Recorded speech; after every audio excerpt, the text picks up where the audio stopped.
ठीक है।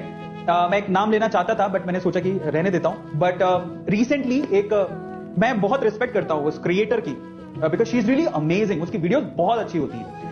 रिसेंटली वो भी ऐसी सिचुएशन में फंस गई थी, अगर आपको पता हो तो। मैं नाम नहीं बोलने वाला हूं लेकिन आपको पता है। And she is really amazing. अभी वो इंस्टाग्राम पे और यूट्यूब पे बहुत लोग उसे जानते हो, बहुत फेमस है वो, ठीक है। और उसके बहुत सारे फॉलोवर्स हैं। इनफैक्ट उनके जो फोटोज वीडियोस बहुत ज्यादा अमेजिंग है। वो लड़की जिस तरह से इस प्रॉब्लम से बाहर निकल के आई ना, वो बहुत अमेजिंग है। वो भी इस सिचुएशन में फंसी थी। उसकी वीडियो भी यूट्यूब पे डाल दी गई थी, जो कि वो किसी पे विश्वास करती थी, किसी को जानती थी, और जानती थी तो इंटीमेट हो गई। उसने वो वीडियो बना ली और फाइनली वो वीडियो यूट्यूब पे पता नहीं कैसे बाहर आई, बट वो बाहर आई।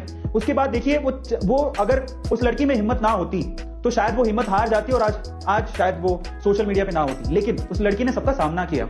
इनफैक्ट मैंने ये भी देखा था कि उस लड़की ने बेसिकली एक लाइव सेशन लिया और अपनी मन की बात बताई। उसके साथ जो हुआ उसने क्लियरली बताया। बहुत अच्छी बात है। और आज वो लड़की एक ब्रांड है। ओके, उसने सारी चीजें फेस की। मैं आप लोगों से क्या कहना चाहता हूं, क्या उस लड़की की जो वीडियो जिसने भी डाली वो तब उसके सामने कोई औकात भी नहीं रखता, ठीक है। उस वीडियो को या उस बात को लोग कितने दिन तक याद रखे, 3 या 4 दिन। और आज वो बहुत बड़ा ब्रांड बन चुकी है, उसको लोग बहुत लंबे टाइम तक याद रखेंगे।